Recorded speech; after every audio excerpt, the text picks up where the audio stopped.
ನಮಸ್ತೆ ಪ್ರಿಯ ವೀಕ್ಷಕರೇ, ನಾನು ನಿಮ್ಮ ಟ್ರೆಡಿಷನಲ್ ಆಯುರ್ವೇದ, ಅಷ್ಟಾಂಗ ಯೋಗ, ಆಕ್ಯುಪಂಚರ್, ಆಕ್ಯುಪ್ರೆಷರ್, ಪಂಚಕರ್ಮ, ಫಿಸಿಯೋಥೆರಪಿಸ್ಟ್, ಡಯಾಟಿಷಿಯನ್, ವೈದ್ಯ, ಯೋಗ ಗುರು ಡಾಕ್ಟರ್ ಕೆ.ಬಿ. ಮಹಾದೇವ್ ಮಾತಾಡ್ತಾ ಇರೋದು. ನೋಡಿ, ಇವತ್ತು ನಾನು ಒಂದು ವಿಡಿಯೋಗಳು ನೋಡ್ತಾ ಇದ್ದೆ. ಉತ್ತರಹಳ್ಳಿನಲ್ಲಿ, ಬೆಂಗಳೂರಿನ ಉತ್ತರಹಳ್ಳಿನಲ್ಲಿ ಚೈತ್ರ ಎನ್ನುವಂತಹ ಒಂದು ಹೆಂಗಸು, ಮನೆ ಮಾಲಕಿ. ಈ ಮನೆ ಮಾಲಕಿ ಏನು ಮಾಡಿದ್ದಾರೆ ಅಂದರೆ, ಮನೆಗಳನ್ನು ಲೀಸ್ಗೆ ಹಾಕ್ಕೊಡ್ತೀನಿ ಅಂತ ಹೇಳಿ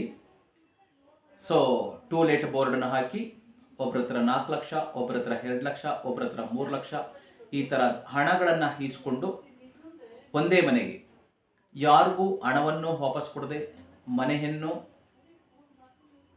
ಕೊಡದೆ ಮೋಸ, ದಗ, ವಂಚನೆ ಮಾಡ್ತಿರುವಂತಹ ಪ್ರಕರಣ ಒಂದು ನೋಡಿದೆ. ಅದೇ ರೀತಿಯಾಗಿ ಗಂಗೊಂಡನಹಳ್ಳಿನಲ್ಲಿ ಒಂದು ಅಪಾರ್ಟ್ಮೆಂಟ್, ಇದನ್ನು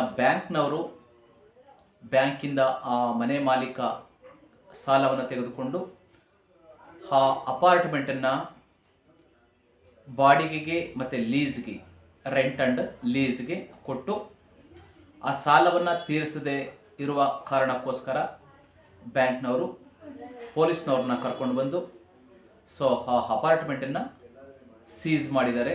ಅಲ್ಲಿರುವಂತಹ 17 ಮನೆಗಳು, 17 ಬಾಡಿಗೆ ಮನೆ ಮತ್ತು ಲೀಸಲ್ಲಿರುವಂತಹವ್ರನ್ನ ವೆಕೆಟ್ ಮಾಡಿಸುವಂತಹ ಕೆಲಸಗಳನ್ನು ಮಾಡ್ತಿದ್ದಾರೆ. ಇಂತಹ ಪ್ರಕರಣಗಳು ವರ್ಷಕ್ಕೆ ಸಾವಿರಾರು ಈ ಮೋಸದ ಬೆಂಗಳೂರಿನಲ್ಲಿ ನಡೀತಾ ಇದೆ. ಇದಕ್ಕೆ ಸಾರ್ವಜನಿಕರಿಗೆ ತುಂಬ ತೊಂದರೆ ಆಗ್ತಿದೆ. ಬೀದಿಗೆ ಬೀಳ್ತಿದ್ದಾರೆ, ಸೂಸೈಡ್ ಮಾಡ್ಕೊತಿದ್ದಾರೆ, ತುಂಬ ನರಕವನ್ನು ಅನುಭವಿಸ್ತಿದ್ದಾರೆ. ಈ ವಿಚಾರವಾಗಿ ಕಾನೂನಾಗಲಿ, ಜಸ್ಟಿಸ್ ಆಗಲಿ, ಲಾಯರ್ ಆಗಲಿ, ಪೊಲೀಸ್ ಆಗಲಿ, ಸಾರ್ವಜನಿಕರಾಗಲಿ ತಲೆ ಕೆಡಿಸ್ಕೊಡೋದಿಲ್ಲ. ಯಾಕೆಂದರೆ ಅದರಿಂದ ಇವ್ರಿಗೆ ಯಾವುದೇ ಲಾಭಗಳು ಬರೋದಿಲ್ಲ. ಬ್ಯಾಂಕ್ನವರು ಯಾವುದೇ ಒಂದು ಮನೆಯ ಮೇಲೆ, ಆಸ್ತಿಯ ಮೇಲೆ, ಅದು ಅಪಾರ್ಟ್ಮೆಂಟ್ ಇರಬಹುದು, ಮನೆ ಇರಬಹುದು, ವಿಲ್ಲಾ ಸೈಟ್ಗಳಿರಬಹುದು, ವಿಲ್ಲಾ ಇರಬಹುದು, ಮನೆಗಳ ಮೇಲೆ ಅವರು ಲೋನ್ ಕೊಟ್ಟಾಗ, ಸಾಲವನ್ನು ಕೊಟ್ಟಾಗ ಆ ಸಾಲ ರಿಕವರಿ ಮಾಡಬೇಕು, ಅವ್ರಿಗೆ ಆದಾಯ ಬರಬೇಕು. ಇದಿಷ್ಟೇ ಬ್ಯಾಂಕ್ನವ್ರಿಗೆ ಬರಬೇಕಾಗಿರುವಂತಹದ್ದು. ಇಲ್ಲಿ ಇವರು ಸಾರ್ವಜನಿಕರ ಬಗ್ಗೆ ಯೋಚನೆ ಮಾಡೋದೇ ಇಲ್ಲ. ಸಾಲ ತೆಗೆದುಕೊಂಡಂತಹವನು ಏನು ಮಾಡ್ತಾನೆ, ಅವನ ಬೇರೆ ಬೇರೆ ತರಹದ ಅವನ ಒಂದು ಸಾಲ ಮಾಡಿರುವ ಕಾರಣಕ್ಕಾಗಿ ಅವನು ಕುಡಿತದ ಚಟಕ್ಕಿರಬಹುದು, ಅಥವಾ ಸಾಲ ಮಾಡಿಕೊಂಡಿರುವಂತಹದ್ದಿರಬಹುದು, ಅಥವಾ ಬೇರೆ ಯಾವುದೋ ತರಹದ ಕೆಟ್ಟ ಹ್ಯಾಬಿಟ್ ಇರಬಹುದು, ಅಥವಾ ಇನ್ಯಾವುದೋ ಕಾರಣದಿಂದ ಒಳ್ಳೆಯ ಕಾರಣಕ್ಕೋಸ್ಕರ ಸಾಲ ಮಾಡಿ ಸಾಲವನ್ನು ತೀರ್ಸೋಕ್ಕಾಗದೆ ಅವನು ಅದನ್ನು ಏನು ಮಾಡ್ತಾನೆ, ಮನೆಗಳನ್ನು ಬಾಡಿಗೆಗೆ ಮತ್ತು ಬ್ಯಾಂಕಿಗೆ EMI ಕಟ್ಟಬೇಕಲ್ಲ, ಸಾಲ ತೀರಿಸಬೇಕಲ್ಲ, ಆ ಕಾರಣಕ್ಕೋ ಅಥವಾ ಬೇರೆ ಬೇರೆ ಕಡೆ ಸಾಲ ಮಾಡಿರುವ ಅಲ್ಲಿ ಸಾಲಗಾರರಿಗೆ ಸಾಲ ತೀರಿಸುವ ಕಾರಣಕ್ಕೋ ಅಥವಾ ದುಡ್ಡನ್ನು ಮಾಡುವ ಉದ್ದೇಶಕ್ಕೋ ಬ್ಯಾಂಕ್ನಲ್ಲಿ ಲೋನ್ ತಗೊಂಡ್ಬಿಟ್ಟಿರ್ತಾನೆ, ಮನೆ ಮೇಲೆ ಸಾಲ ಮಾಡಿರ್ತಾನೆ. ಇದಕ್ಕೆ ಬ್ಯಾಂಕ್ನವರು ಈ ರೀತಿ ಮಾಡ್ಬೋದು. ಒಂದು ಮನೆ ಮೇಲೆ, ಒಂದು ಅಪಾರ್ಟ್ಮೆಂಟ್ ಮೇಲೆ, ಒಂದು ವಿಲ್ಲಾ ಮೇಲೆ, ಯಾವುದೇ ಒಂದು ಅಂಗಡಿಗಳ ಮೇಲೆ ಇವರು ಲೋನ್ ಕೊಟ್ಟಾಗ ಆ ಬಾಡಿಗೆ ಯಾರಿಗೆ ಬರಬೇಕದು? ಇಡೀ ಪ್ರಾಪರ್ಟಿ ಯಾರ ಸ್ವತ್ತು? ಆವಾಗ ಬ್ಯಾಂಕ್ನವರ ಸ್ವತ್ತು. ಬ್ಯಾಂಕ್ನವರ ಸ್ವತ್ತಾದಾಗ, ಇಡೀ ಪ್ರಾಪರ್ಟಿ ಬ್ಯಾಂಕ್ನವರ ಸ್ವತ್ತಾದಾಗ ಇವನು ಸಾಲ ತೀರಿಸೋ ತನಕ ಬ್ಯಾಂಕ್ನವ್ರ ಹತ್ರ ಎಲ್ಲ ಪೇಪರ್ಸ್ ಇರ್ತದೆ, ಅದು ಅಗ್ರಿಮೆಂಟು ಇರ್ತದೆ. ಹಾಗಾಗಿ ಅದು ಬ್ಯಾಂಕ್ನವರ ಸ್ವತ್ತು. ಇಲ್ಲಿ ಸ್ವತ್ತು ಬ್ಯಾಂಕ್ನವ್ರದ್ದಾಗಿದ್ದಾಗ ಬ್ಯಾಂಕ್ನವ್ರು ಏನು ಮಾಡಬೇಕು, ಅಲ್ಲಿ ಟೂ ಲೆಟ್ ಬೋರ್ಡ್ ಹಾಕಬೇಕು. ಬಂದಂತಹ ಕಸ್ಟಮರ್ಸ್ ಯಾರಿರ್ತಾರೆ ಅವರಿಗೆ ಆ ಮನೆಯನ್ನಾಗಲಿ, ವಿಲ್ಲಾ ಆಗಲಿ, ಅಪಾರ್ಟ್ಮೆಂಟ್ ಆಗಲಿ ಲೀಸು ಕೊಡುವಂತಹ ಕೆಲಸವನ್ನು ಟೂ ಲೆಟಲ್ಲಿ ಕಾಂಟ್ಯಾಕ್ಟ್ ನಂಬರ್ ಹಾಕಬೇಕು. ಅವಶ್ಯಕತೆ ಇರುವಂತಹವರು ಬ್ಯಾಂಕ್ ಮ್ಯಾನೇಜರ್ನ ಹೋಗಿ ನೋಡೋ ಥರ ಅಥವಾ ಫೋನಲ್ಲಿ ಕಾಂಟ್ಯಾಕ್ಟ್ ಮಾಡೋ ಥರ ಇರಬೇಕು. ಇವ್ರಿಗೆ ಎಲ್ಲ ವಿಧಗಳಿಂದಲೂ ಇವರು ನಮ್ಮ ಮನೆ ಅಥವಾ ವಿಲ್ಲಾ ಅಥವಾ ಅಪಾರ್ಟ್ಮೆಂಟ್ನಲ್ಲಿ ವಾಸ ಇರೋದಕ್ಕೆ ಯೋಗ್ಯರು ಅನ್ನುವಂತಹ ಯೋಗ್ಯರಿಗೆ ಬಾಡಿಗೆಗಳನ್ನು ಅಥವಾ ರೆಂಟು ಲೀಸು ಕೊಡಬೇಕು. ಫಾರ್ ಎಕ್ಸಾಂಪಲ್, ಇವರು ಸುಮ್ಮನೆ ನಾನು ಎಕ್ಸಾಂಪಲ್ಗೆ ಹೇಳ್ತಾ ಇದ್ದೀನಿ, 1,000 ಒಂದು ಮನೆ ಮೇಲೆ ಸುಮ್ಮನೆ ಎಕ್ಸಾಂಪಲ್ಗೆ ಅವರು 1,000 ತಗೊಳ್ಳಿ, 1 ಕೋಟಿ ತಗೊಳ್ಳಿ, 100 ಕೋಟಿ ತಗೊಂಡಿರಲಿ, ಎಕ್ಸಾಂಪಲ್ಗೆ ಹೇಳ್ತಾ ಇದ್ದೀನಿ. 1,000 ಬ್ಯಾಂಕ್ನವರು ಆ ಮನೆ ಮೇಲೆ ಸಾಲ ಕೊಟ್ಟಿರ್ತಾರೆ.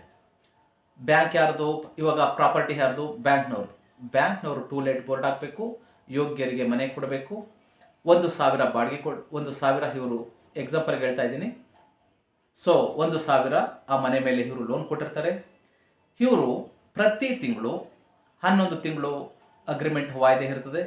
11 ತಿಂಗಳಲ್ಲಿ ಇವ್ರದ್ದು ಇಂಟ್ರೆಸ್ಟ್ ಎಲ್ಲ ಸೇರಿ ಒಂದು 15 ಅಂದರೆ 1,000 ಇವರು ಬಾಡಿಗೆ ಸಾಲ ಅಂತ ಕೊಟ್ಟಿದ್ರೆ ಇವ್ರದ್ದು ಅದರ ಇಂಟ್ರೆಸ್ಟ್ ಎಲ್ಲ ಸೇರಿ ಒಂದು 12ರಿಂದ 15,000 ಅಂತಲೇ ಇಟ್ಕೊಳ್ಳೋಣ, ಅಪ್ರಾಕ್ಸಿಮೇಟ್. 15 ತಿಂಗಳಿಗೆ ಇವರು ಬಾಡಿಗೆಗೆ ಕೊಟ್ಟರೆ 15,000 ರೂಪಾಯಿ ಇವರ ಇಂಟ್ರೆಸ್ಟು ಮತ್ತು ಅಸಲು ಎಲ್ಲ ಬ್ಯಾಂಕ್ನವರು ಬರ್ತದೆ. ಇಲ್ಲಿ ಬ್ಯಾಂಕ್ನವ್ರಿಗೆ ಇನ್ಕಮ್ ಬಂದಂಗೂ ಆಯಿತು, ಮನೆ ಮಾಲೀಕನಿಗೆ ಅವನ ಮನೆಯ ಸಾಲ ಮತ್ತು ಅವನು ಮಾಡಿದಂತಹ ಸಾಲ ಮತ್ತು ಅದರ ಇಂಟ್ರೆಸ್ಟು ಕೂಡ ಸುಲಭವಾಗಿ ತೀರದಂಗೂ ಆಯಿತು. ಮನೆಯಲ್ಲಿ ಇರುವಂತಹವ್ರಿಗೆ ಯಾವುದೇ ಭಯ ಇಲ್ಲದೆ ಇಂತಹ 420ಗಳು, ಸೊ ಇಂತಹ ಫ್ರಾಡ್ಗಳಿಗೆ ಒಳಗಾಗದೆ ಅವರು ಇರುವಷ್ಟು ದಿವಸ ಸುಖವಾಗಿದ್ದು ಮನೆಯನ್ನು ವೆಕೆಟ್ ಮಾಡುವಂತಹ ಕೆಲಸವನ್ನು ಮಾಡಬಹುದು. ಇದರ ಬಗ್ಗೆ ಕಾನೂನು ಆಗಲಿ, ಸರ್ಕಾರ ಆಗಲಿ, ಬ್ಯಾಂಕ್ ಆಗಲಿ ತಲೆ ಕೆಡಿಸ್ಕೊಳ್ಳೋದಿಲ್ಲ. ರಿಸ್ಕ್ ತಗೊಳ್ಳೋಕ್ಕೆ ಅವ್ರು ರೆಡಿ ಇಲ್ಲ. ಇಲ್ಲಿ ಸಮಾಜದಲ್ಲಿ ಯಾರು ಏನು ಆದ್ರೂ ಇವ್ರಿಗೆ ಚಿಂತೆ ಇಲ್ಲ. ಇಲ್ಲಿ ಮನೆಗಳ ಮೇಲೆ ಸಾಲ ತಗೊಂಡಿರೋವನಿಗೆ ಅವನು ಆ ಮನೆಗಳನ್ನು ಲೀಸ್ಗೆ ಹಾಕ್ತಾನೆ, ಅಡ್ವಾನ್ಸ್ ತಗೊತಾನೆ, ಮತ್ತು ರೆಂಟು ಕೊಡ್ತಾನೆ, ಅಡ್ವಾನ್ಸ್ ತಗೊಂಡಿರ್ತಾನೆ, ಮಂತ್ಲಿ ರೆಂಟನ್ನು ಕಲೆಕ್ಷನ್ ಮಾಡ್ಕೊತಾನೆ, ಅಡ್ವಾನ್ಸು ಇಟ್ಕೊಂಡಿರ್ತಾನೆ, ಲೀಸ್ ಅಮೌಂಟು ತಗೊಂಡಿರ್ತಾನೆ, 10 ಲಕ್ಷ, 20 ಲಕ್ಷ, 50 ಲಕ್ಷ, ಕೋಟಿನ. ಸೊ ಬ್ಯಾಂಕ್ನವ್ರಿಗೆ ಸಾಲ ತೀರಿಸಿರೋದಿಲ್ಲ, ಬೇರೆ ಬೇರೆ ಕಾರಣಕ್ಕೋಸ್ಕರ ಅವನು ಉಪಯೋಗಿಸ್ಕೊಂಡ್ಬಿಟ್ಟಿರ್ತಾನೆ ಹಣನ. ಬ್ಯಾಂಕ್ನವರು ಸೊ ಕೋರ್ಟಿಂದ ಅವತ್ತು ನೋಟಿಸ್ ತಗೊಂಡು ಪೊಲೀಸ್ನವ್ರನ್ನ ಕರ್ಕೊಂಡು ಬಂದು ಮನೆ ವೆಕೆಟ್ ಮಾಡಿ ಅಂದಾಗ ಮನೆಯಲ್ಲಿರುವಂತಹವರು ಬೀದಿಗೆ ಬೀಳಬೇಕಾದಂತಹ ಪರಿಸ್ಥಿತಿ ಇವಾಗಿನ ನಮ್ಮ ಒಂದು ಸಿಸ್ಟಮ್ಸ್. ಈ ಒಂದು ಹೊಲಸು ಕೆಟ್ಟ ಸಿಸ್ಟಮ್ಸು, ಇದು ಒಂದು ಜನಸಾಮಾನ್ಯರ ಬಗ್ಗೆ ಯಾರಿಗೂ ಕೂಡ ಕಾಳಜಿ ಇಲ್ಲ. ಜನಸಾಮಾನ್ಯರು ಯಾರು ಏನು ಬೇಕಾದರೂ ಆಗ್ಬೋದು, ಇವರಿಗೆ ಇನ್ಕಮ್ ಬರೋದ್ರ ಕಡೆ ಮಾತ್ರ ಗಮನ ಕೊಡ್ತಿದ್ದಾರೆ. ಇದು ನ್ಯಾಯಸಮ್ಮತ ಅಲ್ಲ ಅಂತ ನನ್ನ ಅಭಿಪ್ರಾಯ. ಬ್ಯಾಂಕ್ನವರು ನೀವು ಲೋನ್ ಕೊಟ್ಟರೆ ಮನೆ ನಿಮ್ಮದು. ನಾನು ಹೇಳಿದಾಗೆ ನೀವು 1 ಕೋಟಿ ಕೊಡ್ತಿರೋ, 500 ಕೋಟಿ ಕೊಟ್ಟಿರ್ತಿರೋ, ನಿಮ್ಮ ಸಾಲ ತೀರೋ ತನಕ ನೀವೇ ಅದಕ್ಕೆ ಜವಾಬ್ದಾರಿ ಆಗಿರೋದ್ರಿಂದ, ಮನೆ ನಿಮ್ಮದೇ ಆಗಿರೋದ್ರಿಂದ, ಬಿಲ್ಡಿಂಗ್ ನಿಮ್ಮದೇ ಆಗಿರೋದ್ರಿಂದ ನೀವೇ ಅದನ್ನು ಲೀಸ್ಗೋ ರೆಂಟ್ಗೋ ಕೊಟ್ಕೊಳ್ಳಿ. ನಿಮ್ಮ ಅಸಲು ಮತ್ತು ಸಾಲ ಬಡ್ಡಿ ಎಲ್ಲ ಮುಗಿದ ನಂತರ ಸೊ ನೀವೇನು ಮಾಡಬೇಕು ಅಂದರೆ ಮನೆ ಮಾಲೀಕನಿಗೆ ಮನೆನ ವಾಪಸ್ ಕೊಡಿ. ಸೊ ಮನೆಯಲ್ಲಿರುವಂತಹವ್ರಿಗೆ ಅವರ ಅಡ್ವಾನ್ಸ್ ಏನು ಕೊಟ್ಟಿರ್ತಾರೆ, ಅಡ್ವಾನ್ಸಲ್ಲಿ ಸಪೋಸ್ ನೀವು ಹೇಳ್ಬೋದು ಅಡ್ವಾನ್ಸ್ ಬಂದಂಥವ್ರು ಲೀಸ್ಗೆ ಮತ್ತು ರೆಂಟು ಬಂದವರು ಸರಿಯಾಗಿ ತಿಂಗಳಿಗೆ ಕೊಡಲಿಲ್ಲ ಅಂದರೆ ಏನು ಮಾಡಬೇಕು, ನಾವು ಯಾಕೆ ರಿಸ್ಕ್ ತಗೋಬೇಕು ಅಂತ ಬ್ಯಾಂಕ್ನವರು ಅವ್ರು ಏನು ಅಡ್ವಾನ್ಸ್ ಹಣ ಕೊಟ್ಟಿರ್ತಾರೆ, ಅಡ್ವಾನ್ಸ್ ಹಣವನ್ನು ಅವರು 1 ತಿಂಗಳು 2 ತಿಂಗಳು ಕಟ್ಟಲಿಲ್ಲ ಅಂದರೆ 3 ಮಂತ್ಸ್ ಟೈಮ್. ಫಾರ್ ಎಕ್ಸಾಂಪಲ್ ಇವಾಗ ಅವನು 2 ಲಕ್ಷ ನಿಮ್ಗೆ ಅಡ್ವಾನ್ಸ್ ಕೊಟ್ಟಿರ್ತಾನೆ ಅಂದರೆ 1 ಲಕ್ಷ ಮುಗಿತನಕ ತಿಂಗಳಿಗೆ 15,000 ಅಂದರೆ 45,000, ಅಥವಾ ಸೊ 15,000 ಪರ್ ಮಂತ್ ರೆಂಟ್ ಅಂದರೆ ಸೊ ನಿಮಗೆ 1 ಲಕ್ಷ, ಅವನು 2 ಲಕ್ಷ ನಿಮ್ಮ ಹತ್ರ ಅಥವಾ 1 ಲಕ್ಷ ನೀವು ಅಡ್ವಾನ್ಸ್ ತೊಗೊಂಡಿರ್ತೀರಿ, 50,000 ಮುಗಿತನಕ 3 ಮಂತ್ಸ್ ನೀವು ಟೈಮ್ ಕೊಡಬೇಕು. 3 ಮಂತ್ಸ್ನಲ್ಲಿ ಕಟ್ಟಲಿಲ್ಲ ಅಂದರೆ ಸೊ ಅವ್ರು ಕೊಟ್ಟಿರುವಂತಹ ಅಡ್ವಾನ್ಸ್ ಹಣದಲ್ಲಿ ಹಿಡ್ಕೊಂಡು ಮಿಕ್ಕಿದಂತಹ 50,000 ಅವ್ರು ವಾಪಸ್ ಕೊಟ್ಟು ಅವ್ರನ್ನ ವೆಕೆಟ್ ಮಾಡಿಸುವಂತಹ ಕೆಲಸ ಬ್ಯಾಂಕ್ನವರು ಮಾಡ್ಬೋದು. ಇದರಿಂದ ಸೊ ನಿಜವಾಗಿ ಸಮಾಜ ಸೇವೆ ಆದಂಗೂ ಆಗ್ತದೆ, ಜನರ ಸೇವೆ ಆದಂಗೂ ಆಗ್ತದೆ, ನಿಮಗೆ ಹಣ ಬಂದಂಗೂ ಆಗ್ತದೆ, ಮಾಲೀಕನಿಗೆ ಮನೆ ಸೇರಿದಂಗೂ ಆಗ್ತದೆ. ಈ ಒಂದು ವ್ಯವಸ್ಥೆಯನ್ನು ಬ್ಯಾಂಕ್ನವರು, ಕಾನೂನು, ಲಾಯರ್ಗಳು ಮತ್ತು ನಮ್ಮ ಕೋರ್ಟ್ಗಳು, ಸರ್ಕಾರ ಕೂಡ ಮಾಡಬೇಕಾದಂತಹದ್ದು. ಇದರಿಂದ ಸಾರ್ವಜನಿಕರಿಗೆ ಈ ಮೋಸ ಹೋಗುವಂತಹದ್ದು, ದಗ ಮಾಡುವಂತಹ ಜನಗಳು, ಮೋಸಗಾರರು, ದಗಕಾರರು, ಫ್ರಾಡ್ಗಳು, 420ಗಳಿಂದ ಅವರಿಗೆ ಒಂದು ಮುಕ್ತಿಯನ್ನು ಕೊಡಿಸ್ಬೋದು ಅಂತೇಳಿ. ಸೊ ಈ ಒಂದು ಕಾನೂನನ್ನು ದಯಮಾಡಿ ಬ್ಯಾಂಕ್ನವರು ಮಾಡಿದ್ರೆ ಒಳ್ಳೆಯದು, ಮಾಡಲೇಬೇಕು. ಇದು ಮಾಡಬೇಕಾದ್ದು ನಿಮ್ಮ ಧರ್ಮ ಹೌದು. ಪ್ರಾಪರ್ಟಿ ನಿಮ್ಮದೇ ಆಗಿರೋದ್ರಿಂದ, ಅದು ನಿಮ್ಮ ಸ್ವಾಧೀನದಲ್ಲಿ ಇರೋದ್ರಿಂದ ಟೂಲೆಟ್ ಬೋರ್ಡನ್ನು ನೀವೇ ಹಾಕಬೇಕು. ಅವಶ್ಯಕತೆ ಇರೋರು ಬಂದು ನಿಮ್ಮನ್ನು ಮೀಟ್ ಮಾಡ್ತಾರೆ. ಸೊ ಅವರಿಗೆ ತಿಂಗಳಿಗೆ ಇಷ್ಟು ಅಡ್ವಾನ್ಸು ಇಷ್ಟು ಅಡ್ವಾನ್ಸ್ ಕೊಡಬೇಕು, ತಿಂಗಳಿಗೆ ಇಷ್ಟು ರೆಂಟು, ಎಲೆಕ್ಟ್ರಿಕ್ ಬಿಲ್ಲು, ಕರೆಂಟ್ ಬಿಲ್ದು ಅದೇನಿದೆಯೋ ಅದನ್ನು ನೀವು ಕಟ್ಕೋಬೇಕು. ಸೊ ನೀವು ಕಟ್ಟಲಿಲ್ಲ ಅಂದರೆ 3 ಮಂತ್ಸ್ ಟೈಮ್ ಕೊಟ್ಟಿರ್ತೀವಿ. 3 ಮಂತ್ಸ್ನಲ್ಲಿ ಕೊಡಲಿಲ್ಲ ಅಂದರೆ ನಿಮ್ಮ ಅಡ್ವಾನ್ಸಲ್ಲಿ ಹಿಡ್ಕೊತೀವಿ, ಪೇಂಟ್ದು ಎಕ್ಸೆಟ್ರಾ ಮಿಕ್ಕಿದ ಹಣ ನಿಮಗೆ ಕೊಟ್ಟು ಮನೆ ವೆಕೆಟ್ ಮಾಡಿಸ್ತೀವಿ ಅಂತೇಳಿ. ಇವಾಗ ಹೆಂಗೆ ನೋಟಿಸ್ ತಗೊಂಡು ಬಂದು ಮಾಡ್ತಿರೋ ಅದೇ ಥರ ನೀವು ಮನೇನ ವೆಕೆಟ್ ಮಾಡಿಸ್ಬೋದು. ಆ ಥರದವರು ತುಂಬ ಕಡಿಮೆ ಜನ, 100ರಲ್ಲಿ 1 or 2 ಮೆಂಬರ್ಸ್ ಆ ಥರ ಮಾಡ್ಬೋದು. ಮಿಕ್ಕಿದಂಥವರು ರೆಂಟನ್ನು ಕಟ್ಕೊಂಡು ಹೋಗ್ತಾರೆ. ಇದು ಬ್ಯಾಂಕ್ನ ಪ್ರಾಪರ್ಟಿ, ನಮಗೆ ಕಟ್ಟಲಿಲ್ಲ ಅಂದರೆ ಮನೆ ವೆಕೆಟ್ ಮಾಡಿಸ್ತಾರೆ ಅಥವಾ ಅದರ ಮೇಲೆ ಇಂಟ್ರೆಸ್ಟ್ ಆಗ್ತಾರೆ ಅಂತೇಳಿ. ಹಾಗಾಗಿ ಮತ್ತು ಇದರಿಂದ ಸಮಸ್ಯೆಗಳಿಂದ ಸಾರ್ವಜನಿಕರು ಹೊರಬರಬಹುದು. ಸಾರ್ವಜನಿಕರಿಗೂ ಅನುಕೂಲ ಆಗ್ತದೆ, ಬ್ಯಾಂಕ್ನವ್ರಿಗೂ ಅನುಕೂಲ ಆಗ್ತದೆ, ಮನೆ ಮಾಲೀಕನಿಗೂ ಅನುಕೂಲ ಆಗ್ತದೆ ಅನ್ನುವುದು ನನ್ನ ಒಂದು ಅಡ್ವೈಸ್. ದಯಮಾಡಿ ಇನ್ನು ಮುಂದೆ ಆದ್ರೂ ಸಾರ್ವಜನಿಕರ ಬಗ್ಗೆ ಗಮನ ಕೊಡಿ. ಅವರು ನಿಮ್ಮ ಮನೆ ಮಕ್ಕಳು ಅಂತಲೇ ತಿಳ್ಕೊಳ್ಳಿ, ನಿಮ್ಮ ಫ್ಯಾಮಿಲಿ ಮೆಂಬರ್ಸ್ ಅಂತ ತಿಳ್ಕೊಳ್ಳಿ. ಈ ದರಿದ್ರ ಕಾನೂನಿಂದ ಇಂತಹ ಹೊಸ ಕಾನೂನುಗಳನ್ನು, ಎಲ್ಲರಿಗೂ ಅನುಕೂಲವಾಗುವಂತಹ ಕಾನೂನುಗಳನ್ನು ತರಬೇಕು ಅಂತ ನಾನು ಈ ವಿಡಿಯೋ ಮುಖಾಂತರ ನಿಮ್ಮಲ್ಲಿ ರಿಕ್ವೆಸ್ಟ್ ಮಾಡ್ತಾ ಇದ್ದೀನಿ.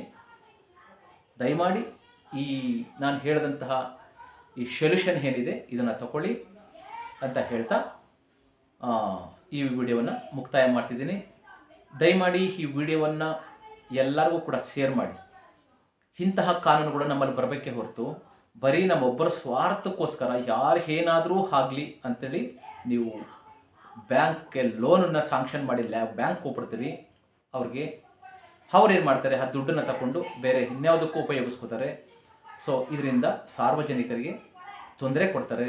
ಇಂತಹ ಮೋಸಗಾರರು, ದಗಕೋರರು, ವಂಚನೆಕೋರರು ಜಾಸ್ತಿ ಇರೋದ್ರಿಂದ ನಮ್ಮ ಕಾನೂನು, ಸರ್ಕಾರಗಳು, ನಮ್ಮ ಕೋರ್ಟು, ಲಾಯರ್ಗಳು, ಅಡ್ವೊಕೇಟ್ಸ್ಗಳು ಇದ್ರ ಕಡೆ ಸಂಸ್ಥೆಗಳು ಈ ಥರ ಕಡೆ ಗಮನ ಕೊಟ್ಟು ಇದರಿಂದ ಮುಕ್ತಿಯನ್ನು ಪಡ್ಕೋಬೇಕು, ಮುಕ್ತಿಯನ್ನು ಜನಕ್ಕೆ ಕೊಡಬೇಕು, ಅವ್ರಿಗೆ ಒಳ್ಳೆಯದನ್ನು ಮಾಡಬೇಕು ಅನ್ನೋದೇ ನನ್ನ ಆಸೆ.